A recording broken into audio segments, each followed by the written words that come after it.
జీవితం మీరా జీవితంలో వెలుగు నింపావయా, వ్యర్థముగా ఉన్న జీవితానికి అర్థం చూపావయా. మంచిది. సమయానుకూలతను బట్టి దేవుని సన్నిధిలో ఉన్న మనము దేవుని యొక్క వాక్యమును ధ్యానించి ఆ మాటలను సిద్ధం చేసుకుందాం. అందరం కూడా ఈ సమయంలో బైబిల్ గ్రంథంలో నుంచి లూకా సువార్త 17వ అధ్యాయము, లూకా సువార్త 17వ అధ్యాయము 17వ వచనాన్ని జాగ్రత్తగా చదువుదాం.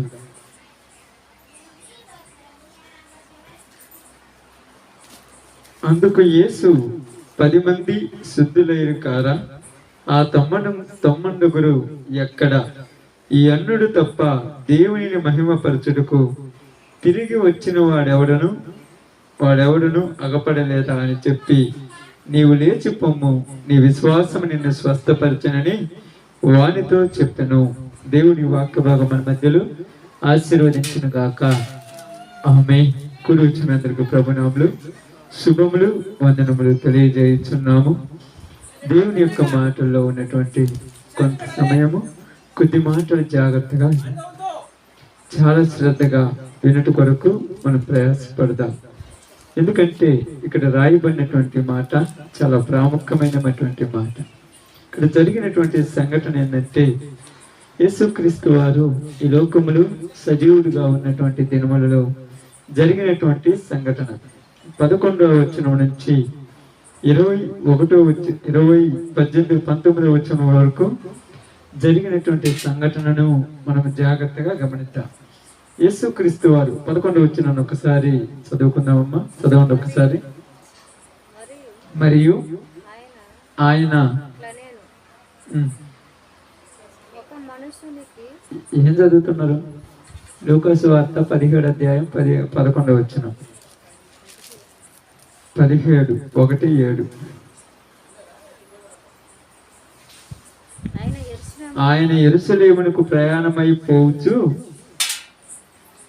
చదవండమ్మా. సమరయ గలిలయల మధ్య వెళ్ళొచ్చుండెను. ఆయన ఒక గ్రామంలోనికి వెళ్ళొచ్చుండగా 10 మంది కుష్ఠరోగులు ఆయనకు ఎదురుగా వచ్చి దూరమున నిలిచి, బైబిల్ చదవనప్పుడు ప్రయాసపడ కొద్ది చదవండి, ఎచ్చట కాదు చదవాలి. బైబిల్ ఏడవ చూస్తే ఏమవుతుంది బైబిల్. ఎందుకంటే ఇప్పుడు నాకు చదువు రాక కాదు, మీకు చదివితే ఇప్పుడు కొంతమంది ఉన్నప్పుడు చదివారు అనుకో, ఎక్కువ మంది ఉన్నప్పుడు మీకు అలవాటు అవుతుంది, అందుకు చదివించేది. లేకపోతే మీరు నాకు చదువు రాక కానీ ఏదని కాదు. కాబట్టి ఇక్కడ ఏం జరిగిందంటే, యేసు ప్రభు వారు ఎరుకో పట్టణం నుండి వెళుతూ ఉన్నారు. ఎక్కడికి వెళుతున్నాడు? అక్కడ మనం చూసినప్పుడు ఇక్కడ ఏమన్నాడంటే చూడండి, మరియు ఆయన యెరూషలేమునకు ప్రయాణమైపోవచ్చు సమరయ గలిలయ మధ్య వెళ్ళుచుండే. యెరూషలేమునకు వెళ్తున్నాడు. ఆయన ఒక ప్రదేశం నుంచి మరో ప్రదేశానికి వెళుతున్నాడు. యెరూషలేమునికి వెళుతున్నప్పుడు అందరూ కొరక ఒక దారిలో వెళుతుంటాడు, కానీ ఈయన మాత్రము సమరయుల గలిలయుల మధ్యలో నుండి వెళుతున్నాడు. ఎందుకంటే ఆ రోజులలో ఎక్కువ మంది సమరయుల ప్రాంతంలో నుంచి వెళ్ళేవాళ్ళు కాదు. ఎందుకు కాదంటే, సమరయులను ఏమనేవాళ్ళంటే తక్కువ వాళ్ళు అనేవాళ్ళు. మీ అందరికీ తెలుసు కదా, యేసు ప్రభు వారు యాకోబు బావి దగ్గర ఒక స్త్రీ నీళ్లు చేదుకొనుచున్నప్పుడు అక్కడ కూర్చోండి ఆమెను అడిగాడు, అమ్మా నాకు దాహం అవుతున్నది, త్రాగుటకు నీళ్ళు ఇమ్మన్నప్పుడు ఆమె ఏమన్నది, అయ్యా మీరేమో యూదులు, మేము సమరయులము, మేమిచ్చే నీళ్లు నువ్వెలా తాగుతావు అంటే, సమరయులను యూదులు అంటరాని వాళ్ళుగా చూసేవాళ్ళం.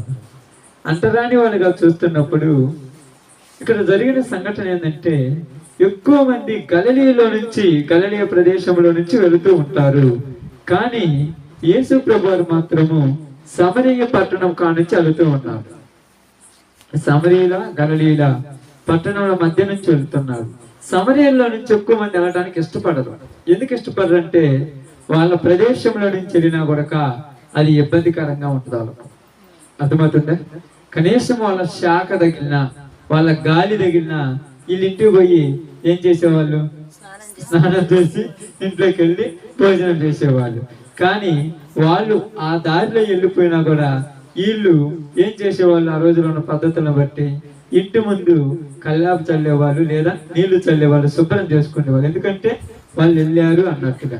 కాబట్టి యేసు ప్రభువారు మాత్రము ఆ దారిలోనే వెళుతున్నాడు. ఆ దారిలోనికి వెళ్ళినప్పుడు ఆ దారికి, ఆ యెరూషలేమునకు వెలుపల ఒక 10 మందిని కుష్ఠరోగులు ఉన్నారు. స్తోత్రం, ప్రైజ్ ది లార్డ్. యెరూషలేమునకు ఎలుపల 10 మంది కుష్ఠరోగులు ఉన్నారు. ఎలుపలు ఎందుకు ఉన్నారంటే ఆ రోజులలో కుష్ఠరోగం అనేది అంటువ్యాధి. ఏంటమ్మా? కుష్ఠరోగం అనేది అంటువ్యాధి. రెండోది, కుష్ఠరోగం వచ్చినటువంటి మనుషులను ఏం చేసేవాళ్ళంటే ఊరిలో ఉంచేవాళ్ళు కాదు. ఊరికి ఎలుపల భాగమున ఉంచేవాళ్ళు, ఊరికి దూరం భాగమున ఉంచేవాళ్ళు.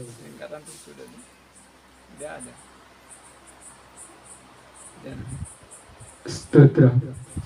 ఊరికి ఎలుపల భాగమున ఉంచేవాళ్ళు.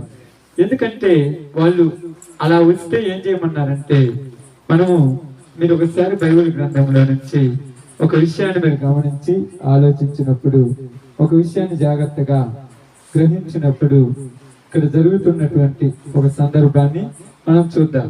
ఏం రాయబడిందంటే సంఖ్యాకాండము 5వ అధ్యాయము, సంఖ్యాకాండము 5వ అధ్యాయము 2వ వచనాన్ని జాగ్రత్తగా చదువుదాం. సంఖ్యాకాండము 5వ అధ్యాయము 2వ వచనం. సంఖ్యాకాండము 5వ అధ్యాయము 2వ వచనం జాగ్రత్తగా చదువుదాం. చూడండి. ప్రతి కుష్ఠరోగిని శవము గల శ్రావ్యము గల ప్రతి వాణిని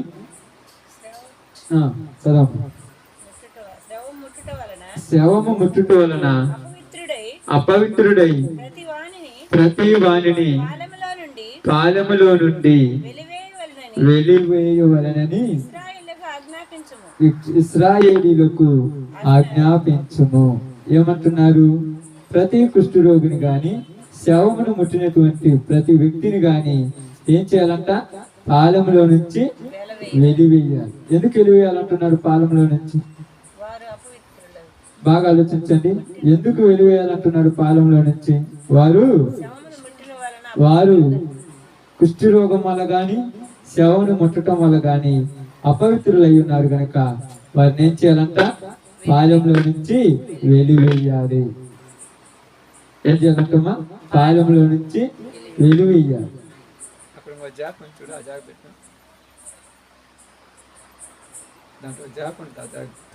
పాలెంలో నుంచి వెలివేయవాలను అన్నారు. ఎందుకు వెలివేయాలంటే ఈ రోజులలో కూడా మనం చూసినప్పుడు, కొన్ని విషయాలు ఆలోచించినప్పుడు, కొన్ని పరిస్థితులు చూసినప్పుడు, మనలో కూడా చాలా మంది ఏదైనా ఒక ఇంట్లో ఒక మనిషి చనిపోయినప్పుడు వారి దగ్గరికి వెళ్ళినప్పుడు వారిని ముట్టి వచ్చిన తర్వాత ఏం చేస్తారు? స్నానం చేసి కాళ్ళు కడుక్కొని ఖచ్చితంగా వస్తారు. ఎందుకు ఇలా రావాలంటే అది వారికి ఉన్నటువంటి ఆచారం, వాళ్ళకున్నటువంటి పద్ధతి, వాళ్ళకున్నటువంటి ఆచారాల ప్రకారం పద్ధతులు ఈ రోజు కూడా ఎక్కువ మంది పాటిస్తూనే ఉన్నారు. ఈ రోజు కూడా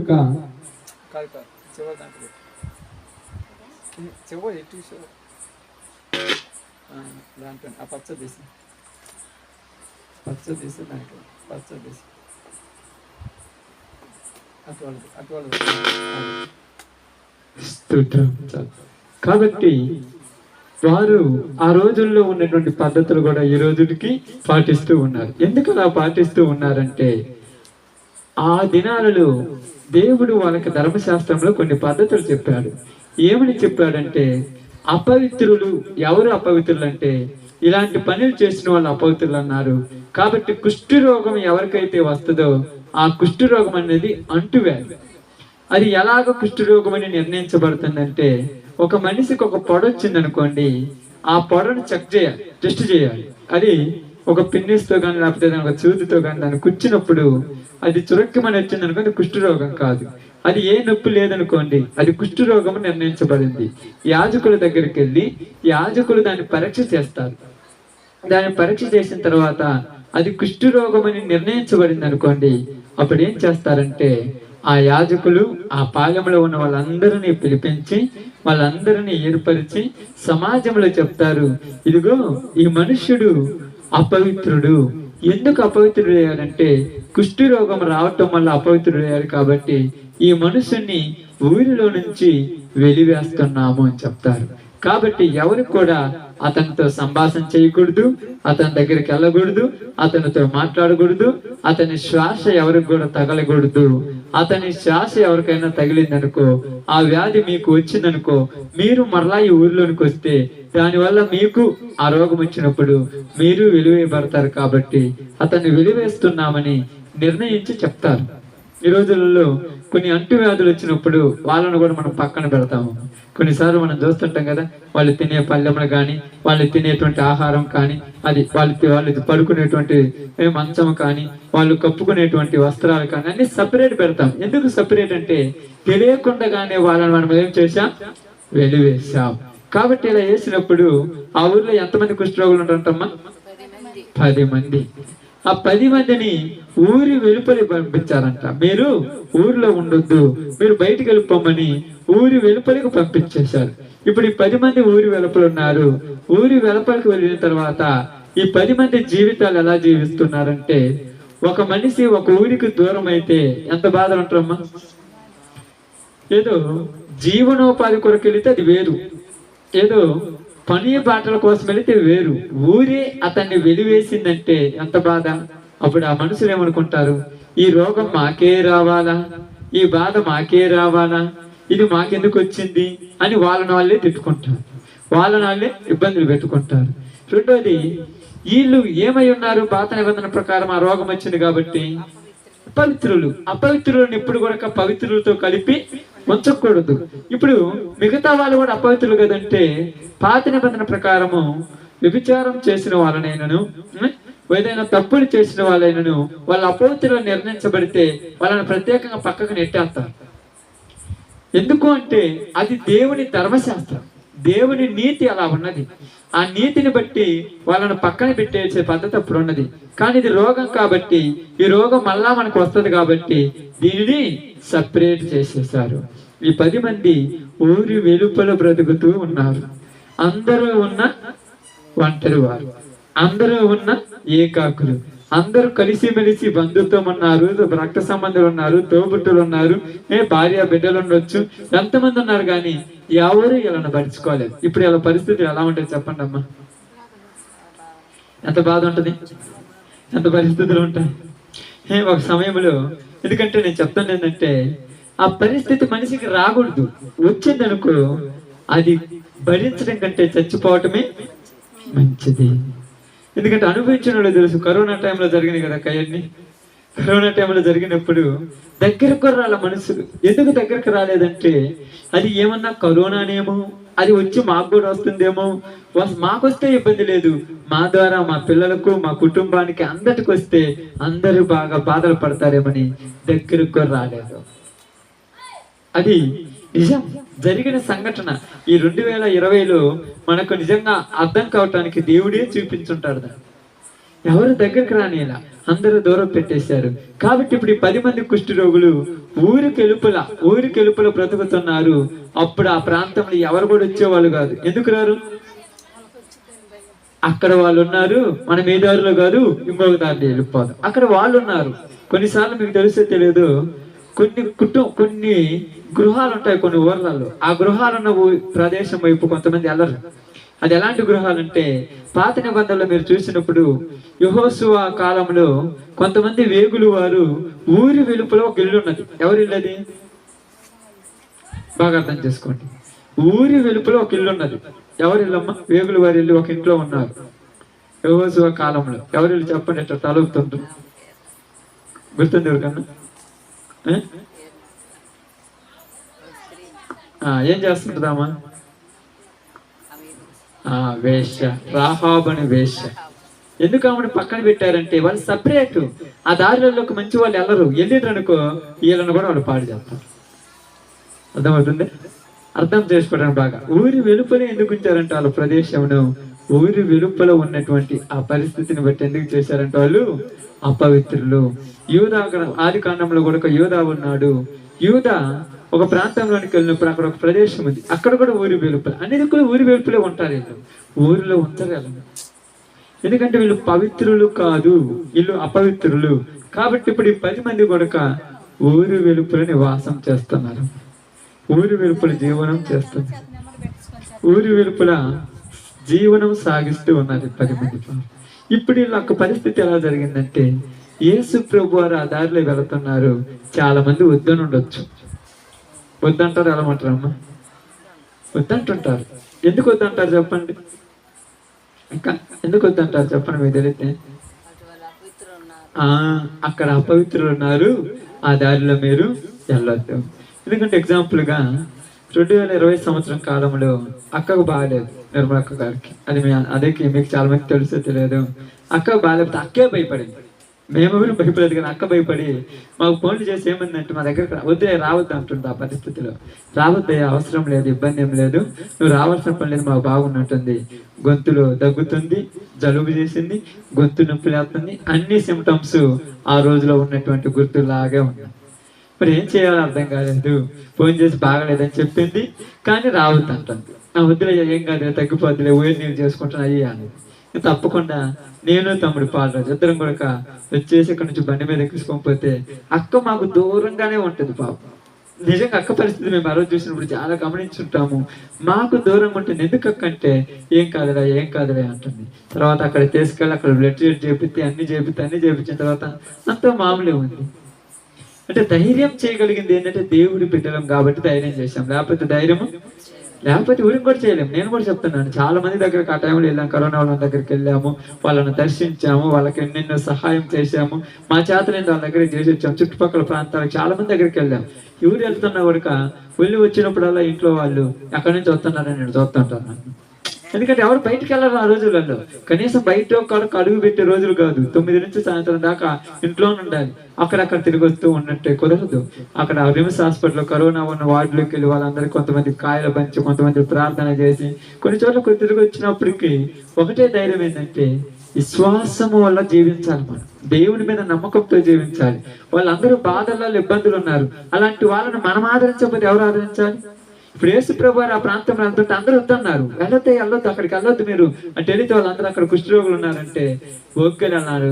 వెళుతూ ఉండగానే వాళ్ళు 10 మంది ఈయన వస్తుందో చూసి వాళ్ళ కాసు పట్టింది. ఇంతవరకు ఈ దారిలో ఎవరు రాలేదు, ఈ ఊరు వస్తున్నారని ఆశతో ఏం చేశారంటే, అయ్యా దావీదు కుమారుడని ఆయన దగ్గరకు వచ్చి ఏం చేశారు చూడండి. అక్కడ బైబిల్ గ్రంథంలో నుంచి చదువుతున్నా చూడండి. ఆయన ఒక గ్రామంలోనికి వెళుచుండగా 10 మంది కుష్ఠరోగులు ఆయనకు ఎదురుగా వచ్చి దూరమున నిలిచి ఏం చేశారమ్మా? 10 మంది కుష్ఠరోగులు ఎదురుగా వచ్చి దూరాన నిలిచారు. ఎందుకు దూరాన్ని నిలిచారు? వాళ్ళకు వ్యాధి ఉన్నది, ఆయనకు భయం లేదు. వీళ్ళు అనుకుంటున్నారు, మేము దగ్గర పోతే మమ్మల్ని చూసి వాళ్ళు నెట్టేయక ముందే మేమే దగ్గర పోకుండా ఉంటే బాగుంటది. అర్థమైందా? ఇప్పుడు నాకు బాగలేదు అనుకోండి, ఆ సహోదరి దగ్గరికి నేను వెళ్ళాను అనుకోండి, నన్ను చూసి ఆమె దూరం పోయింది అనుకోండి, అప్పుడు నేనే దగ్గర పోకున్నట్టు బాగుంటుందిగా. కొంతమంది ప్రదేశాలకి అయితే బైబిల్ గ్రంథం కూడా ఏమంటుంది, నీకు విలువ లేని చోటకు నువ్వు వెళ్ళొద్దు అంటుంది. విలువున్న చోటకు వెళ్ళి నువ్వు గంజి పాయసం తిన్నా పర్వాలేదు, విలువలోని చోటకు వెళ్ళి బిర్యానీ తినాలనుకున్నా నీకు విలువ ఉండదు అంట. నీ విలువ తెలియని వాళ్ళ దగ్గరికి అసలు వెళ్ళొద్దు అంట. అప్పుడప్పుడు మీకు చాలాసార్లు నేను చెప్తుంటాను, కొన్ని ప్రదేశాలకు మనం వెళ్ళినప్పుడు పట్టించుకోని ప్రదేశాలకు వెళ్ళొద్దు. ఎందుకు వెళ్ళొద్దు అంటే, వెళ్ళటం వలన నీకున్న విలువ తగ్గిపోద్ది. బైబిలే చెప్తుంది. ఏమంటున్నాడు? సీమోని ఇంటికి యేసు ప్రభువారు భోజనానికి వెళ్ళారు.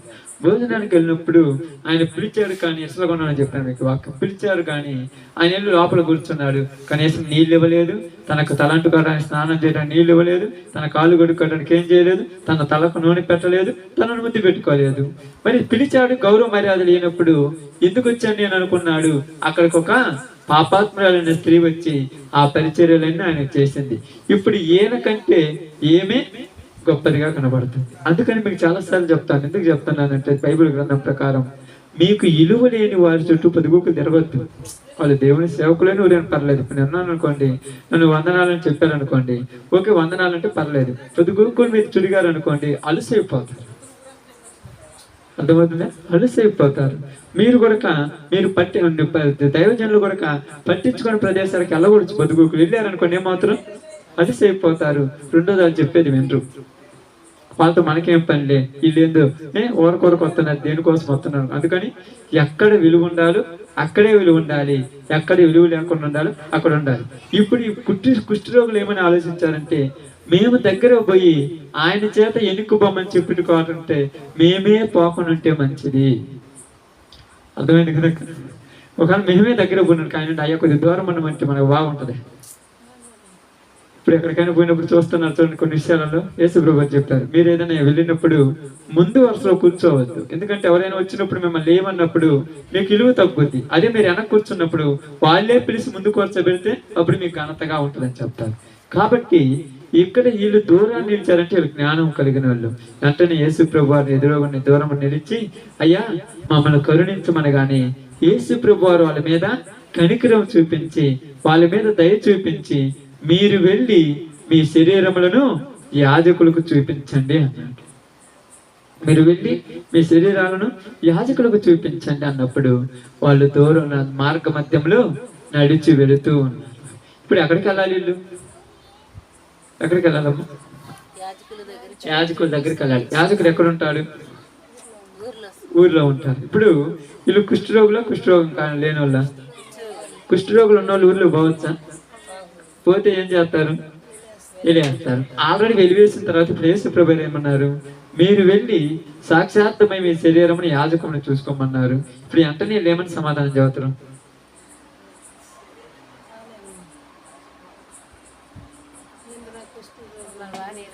అయ్యా మాకు రోగం ఉంది కదా, మేము ఎట్టబోయామంట. ఇప్పుడు ఉదాహరణకు అమ్మాయి ఉంది అనుకోండి, కడుపుల నొప్పి లేస్తుంది అనుకోండి, అమ్మ లేచి ప్రార్థన చేయమంటే నా కడుపుల నొప్పి ఉంది నేను ఎట్ట చేస్తానంట అంట. అయ్యమ్మ లేచి మోకాళ్ళ మీద కూర్చోమంటే నీరసంగా ఉందని ఎట్ట అంటే లేచి మోకాళ్ళ మీద కూర్చోమంటే నమ్మి కూర్చోవాలి అంతే. ఇక నీరసంగా ఉన్ని, కడుపుల నొప్పి ఉన్ని, నోరు నొప్పి ఉన్ని, ఇంకొక నొప్పి ఉన్ని, ఏ నొప్పి ఉన్ని కూర్చోలేసి అంతే. అది నమ్మకము. అప్పుడు నీకేం గుర్తు రావాలి? దేవుడే గుర్తు రావాలి. నీ రోగం గుర్తు రాకూడదు, నీ బాధ గుర్తు రాకూడదు. ఇప్పుడు నాకు మోకాళ్ళ నొప్పులు ఉన్నాయి, నాకు నడుముల నొప్పులు ఉన్నాయి, నేను లేచి ఇక్కడ వాక్యం చెప్పాలన్నప్పుడు దేవుడు లేచి చెప్పమన్నాడు. ప్రభు నాకు నడుముల నొప్పులు ఉన్నాయి, నాయన తెలియదు. అర్థమవుతుందా? ఇప్పుడు వాళ్ళ కుష్ఠరోగం ఉంది, నాయన తెలియదు అక్క, నువ్వు వెళ్ళిపోమన్నారు అంటే నమ్మారు. వెళ్ళిపోతూ ఉన్నారు, ఊర్లోకి వెళ్ళిపోతూ ఉన్నారు. వెళ్ళిపోతుండగానే మార్గ మధ్యంలోని పోయాక వాళ్ళ చేతులుకున్న వాళ్ళ శరీరంలో కుష్ఠరోగం పోయింది. అందరు చూసుకున్నారు, అయ్యో మా రోగం పోయింది, మా రోగం పోయింది, మా రోగం పోయింది అనుకున్నారు. ఇప్పుడు రోగం పోయింది అనగానే మొట్టమొదటి ఎక్కడే పోవాలి వీళ్ళు? ఎక్కడే పోవాలి? ఇంటికి పోవడానికి కుదరదు. ఎందుకంటే ఇంటికి పోవాలంటే ఏం కావాలి? యాజకుడు పరీక్షించి నీకేమి లేదంటే ఇంటికి పోవాలి. అప్పుడు కరోనాలో ఉన్నప్పుడు, క్వారంటైన్లో ఉన్నప్పుడు 14 రోజుల తర్వాత డాక్టర్ గారు రక్త పరీక్ష చేసి నీకు బాగుందంటే ఇంటికి పంపించారు. త్వరగా పంపుతారా? ఇంటికి వచ్చినా కూడా ఏందయ్యా నీకు పాజిటివ్ వచ్చింది కదా, నీకు కరోనా ఉంది కదా, మరి ఇంటికి వచ్చి ఏంటంటే నాకు తగ్గిపోయిందంటే తగ్గిపోయింది లేదా ఒకసారి చెకప్ చేసుకోరమ్మని చెప్తారు. ఇంటికి పోవటానికి లేదు. ఇప్పుడు యాజకుల దగ్గర బాగానే యాజకులు చెకప్ చేసి మీరు బాగుపడ్డారు పొమ్మన్నారు. ఇప్పుడు వెంటనే యాజకులు చెకప్ చేసినాకైనా మళ్ళీ ఎక్కడే పోతున్నారు? వాళ్ళు ఎలా పోతున్నారు? కానీ వాళ్ళలో ఒక వ్యక్తి ఉన్నాడు, అన్యుడు, దేవుడంటే ఎరుగని వాడు. ఆ వ్యక్తి ఎక్కడికి వెళ్ళాడంటమ్మా? బాగుపడగానే వెంటనే వెనక్కి తిరిగి వెళ్ళిపోతున్నాడంట. ఇదిగో ప్రభువా నాకు స్వస్థత కలిగింది, నాకు స్వస్థత కలిగింది, నేను బాగుపడ్డానని యేసు ప్రభు దగ్గరికి వెళ్ళాడంట. ఇప్పుడు ఆయన ఏమంటున్నారు తెలుసా? 10 మంది శుద్ధులు కాలేదా, మిగతా 9 మంది ఎక్కడా అని అడుగుతున్నాడు. మొత్తం ఎంతమంది శుద్ధులయ్యారు? 10 మంది శుద్ధులయ్యారు. తిరిగి నా దగ్గరకు వచ్చింది ఒక్కడి ఇంకా 9 మంది ఎక్కడ? ఎలా ఏం చేస్తారు అక్క? వాళ్ళు యాజకులు కనపరుచుకొని తర్వాత వాళ్ళు వెళ్ళకెళ్ళి వాళ్ళ పని బాటలో ఉన్నారు. ఇంకేం పని? దేవుడితో ఇప్పుడు ఎవరికి అవసరం లేదు. లోక మనుషులకు దేవుడితో పని లేదు. ఎందుకంటే ఊపిరిచ్చాడు, ఆయుష్ ఇచ్చాడు, ఉండటానికి భూమి ఇచ్చాడు, ఆకాశం ఇచ్చాడు, జీవ వాయువునిచ్చాడు, మరి కావాల్సిన ఆయుర ఆరోగ్యాలను ఇచ్చాడు, అన్ని ఇచ్చాడు. అన్ని ఇచ్చిన వాడితో పని? అన్ని ఇచ్చిన వాడితో దేవుడితో పని ఉందా మనుషులకి? ఈరోజు ఏ మనిషికి దేవునితో పని లేదు. అందుకని అంటున్నారు, మీరు నన్ను దేవునిగా గుర్తించి కృతజ్ఞతాస్తుతులు చెల్లింపలేదు. నిజంగా బాగు చేసినటువంటి దేవుని దగ్గరికి ఈరోజు ఎంతమంది పోతున్నాం? రూపించిన సృష్టికర్త అయిన దేవుని దగ్గరికి ఎంతమంది వెళ్ళగలుగుతున్నారు? అయ్యా నాకు ఊపిరినిచ్చావు, ఎంతో మంది ఉదయకాలానికల్లా లేవలేదు, నేను లేచానంటే నీ దయవలని, నేను సజీవుడిగా ఉన్నానంటే నీ కృపవలని, నువ్వు నన్ను బ్రతకమన్నావు కాబట్టి నేను బ్రతికాను, నువ్వు చనిపోమంటే నేను ఎప్పుడూ చనిపోయేవాడిని, అందరికంటే నేనేం గొప్పవని కాదు, నువ్వు నన్ను బ్రతికించావు దేవా, నీకు స్తోత్రమని ఆయన కాడికి వచ్చేవాళ్ళు ఎంతమంది ఉన్నారు? ఉదయాన్నే లేచినప్పుడు ఆలోచించే వాళ్ళు ఒకరమైన ఉన్నాము. ఎవరమైనా నిజంగా చెప్పండి. ఎందుకు చెప్తున్నారంటే ఇక్కడ మిగతా 90 ఎక్కడా అంటే యేసు ప్రభువు తెలియదా? వాళ్ళు ఎక్కడ ఉన్నారు తెలియదా? మరి తెలిసి ఎందుకు అడిగాడు? కృతజ్ఞతాస్తుతులు చెల్లించే వాళ్ళు లేదు ఈ రోజులలో. దేవుడు మనుషులకు ఆయుష్ ఇచ్చే, దేవుడు మనుషులను సజీవులుగా చేస్తే, దేవుడు మనుషులకు మంచి మేలు చేసి వారి భూమి మీద మంచిగా జీవించడానికి జీవం ఇచ్చి వారిని గొప్పగా అభివృద్ధి పరుస్తుంటే దేవుని కృతజ్ఞతాస్తుతులు చెల్లిస్తున్నారమ్మా. సంవత్సరం మొత్తం కాపాడాడు, సంవత్సరం మొత్తం మంచిగా మమ్మల్ని జీవించాడు, కృతజ్ఞతాస్తుతి అని ప్రార్థన కుటుంబాలు ఎవరైనా పెడుచుకుంటున్నారు ఈ రోజులలో? ఎందుకని? అలవాటైపోయారు జనాలు కూడా. ఎందుకంటే ఫ్రీగా వస్తుందిగా గాలి, ఫ్రీగా అనుభవిస్తున్నాంగా భూమిని, ఫ్రీగానే ఆకాశం నుంచి మనకు అన్ని ఇస్తున్నాడుగా. వాటి విలువ మనకు తెలియదు కదా. అది లేకపోతే దాని విలువ తెలుస్తుంది. ఇప్పుడు వర్షం అవసరమైనప్పుడు అలా పడుతుంది, దాని విలువ తెలుస్తుందా? ఒక సంవత్సరం ఆగితే అప్పుడు దాని విలువ అర్థం అవుద్ది. వర్షం ఎంత కరువు అయింది, మరి అది ఎక్కడి నుంచి వస్తుంది? నువ్వేమైనా పొదుగుకు తెచ్చుకుంటావా? నీ వల్ల ఏమన్నా తెచ్చుకొని. కానీ అది ఫ్రీగా నువ్వు అడగకుండానే ఇచ్చేది ఎవరైనా గుర్తిస్తున్నారా దేవుణ్ణి? నువ్వు అడగకుండానే నీకు పంటలు పండేస్తుంటే ఎవరైనా గుర్తుపడుతున్నారా దేవుణ్ణి? ఎవరికి గుర్తులేదు ఈ రోజులలో. అందుకే ఏమంటున్నాడు, మిగతా 90 అక్కడ ఈ అన్యుడు తప్ప.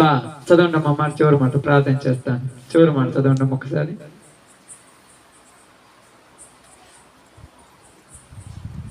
పద్దెనిమిది చూడండి. అందుకు యేసు 10 మంది శుద్ధులైరు కారా? ఆ 90 ఎక్కడ? ఈ అన్యుడు తప్ప దేవునిని మహిమపరచుటకు తిరిగి వచ్చిన వాడెవడును అగపడలేదు గాని అని చెప్పి చూడండి ఏమంటున్నాడు. మిగతా 90 అంటే ఇది బైబిల్ భాష. బైబిల్ భాషలో 9 అంటారు, 8 ఏమంటారు? 80 అంటారు. 90 80 అంటారు. కాబట్టి మిగతా 9 మంది ఎక్కడ అంటే వాళ్ళు బాగుపడలేదా? ఇప్పుడు వాళ్ళు పడ్డారా? బాగుపడ్డారు. అంటే కృతజ్ఞతాస్తుతులు చెల్లించుటకు అన్యుడే వచ్చాడు కానీ గుర్తించిన వాళ్ళు వస్తున్నారా? మంచి జరిగితే దేవుని, అందుకే నేను చాలాసార్లు చెప్తాను, అన్యుల దగ్గరికి వెళ్ళి సువార్త చెప్పాలి. అన్యులు ఒక్కల మారినా 100 మందితో సమానం. వాళ్ళు చాలా బలంగా నిలబడతారు. ఎందుకంటే వాళ్ళు దేవుణ్ణి గుర్తించడానికి ప్రాణం పోయినా వదిలిపెట్టని చెప్తాను. వాళ్ళు గొప్పవాళ్ళు. వాళ్ళలో దేవుని కార్యాలు చూస్తే వాళ్ళు రుచి చూసినప్పుడు వాళ్ళు మళ్ళా వెనుకడుగు వేయరు. కాబట్టి మిగతా 9 మంది ఏరి? మిగతా వాళ్ళందరూ కూడా ఎవరి దారిని వాళ్ళు వెళ్ళిపోయారు. కానీ ఈయన మాత్రమే తిరిగి వచ్చారు. ఈ రోజులలో చూడండి, మిగతా వాళ్ళు ఇప్పుడు సువార్త కొరకు ప్రయాసపడే వాళ్ళు ఎంతమంది ఉండొచ్చు? ఒక్కలైనా ప్రయాసపడుతున్నారు. ఒక పని బాటలో ఒక వదిలేయాలి. ఇప్పుడు పని బాట లేవు. శుభ్రంగా ఎలకాడ కూర్చొని టీవీల మీద సీరియల్ కూర్చొని చూస్తారు కానీ దేవుని సువార్త కొరకు ప్రయాసపడే వాళ్ళు ఉంటారా? ఇప్పుడు మీరు వెళ్ళి అడగండి, ఏ ప్రార్థనకు రావచ్చు కదంటే మనోళ్ళే మనతో రోజు మనతో కూర్చొని మన పక్కన కూర్చొని ఆరాధన చేస్తాను ఏం లేమంటారంటే ఏం ప్రార్థన మా రోజు మీ ప్రార్థనలో? మన పక్కన కూర్చొని ఆరాధన చేస్తుంటారు, మనతో కూర్చొని పాట పాడతారు, మనతో కూర్చొని వాక్యం వింటారు. మరి వీళ్ళే దేవునికి కృతజ్ఞతాస్తుతి చెల్లించలేకపోతే మరి ఎలా బ్రతకాలి చెప్పండి? అందుకే ఏమంటున్నాడు తెలుసా, ఇదిగో మీ అన్యుడు తప్ప మిగతా వాళ్ళు లేరా? వాళ్ళు ఎక్కడున్నారు ఎవరికైనా తెలుసా? ఎవరికి తెలియదు. వాళ్ళ పనులలో వాళ్ళు ఏమైపోయారు? బిజీ అయిపోయారు. ఏం పని లేదు, ఇళ్ళకెళ్ళారు, భార్యతో బిడ్డలతో తినటము, తాగటము, సంతోషంగా ఉండటం. ఈ రోజు కూడా అందరు అలాంటి పరిస్థితుల్లో ఉన్నారు.